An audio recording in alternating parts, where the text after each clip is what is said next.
ഭാരതത്തിൽ ഇന്ന് മതപരിവർത്തനം തകൃതിയായി നടക്കുന്ന കാലമാണ്.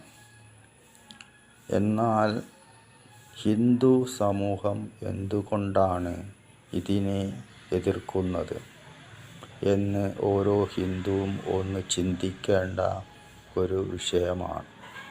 ഒന്നാമതായി, ഹിന്ദു ജനസംഖ്യ കുറഞ്ഞാൽ ഓരോ ഹിന്ദുവിൻ്റെയും ഈശ്വരവിശ്വാസിയായാലും നിരീശ്വരവാദിയായാലും എങ്ങനെ ആയാലും അവൻ്റെ സ്വാതന്ത്ര്യം നഷ്ടപ്പെട്ടു പോകും എന്നത് ഒരു പരമമായ സത്യമാണ്.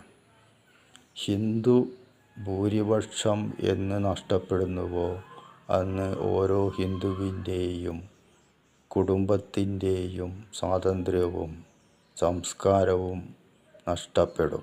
മാത്രമല്ല, അവരുടെ ജീവിതശൈലിയിൽ ജീവിക്കാനുള്ള അവകാശങ്ങളും സ്വാതന്ത്ര്യവും നഷ്ടപ്പെട്ടു പോകും. ഉദാഹരണം, നമ്മുടെ അയൽരാജ്യങ്ങൾ തന്നെ നോക്കാം. അത് നിങ്ങൾക്ക് പറഞ്ഞു തരേണ്ട കാര്യമില്ല, ചിന്തിച്ചാൽ മതി. അതുകൊണ്ടു തന്നെ ഹിന്ദു സമൂഹം നഖശിഖാന്തം എതിർക്കേണ്ട സർവശക്തിയും ഉപയോഗിച്ച് എതിർത്ത് തോൽപ്പിക്കേണ്ട ഒരു വിഷയമാണ് മതപരിവർത്തനം. അത് ഹിന്ദു സമൂഹത്തെ ബാധിക്കുന്ന ഒരു മാരകമായ ക്യാൻസർ ആണ്.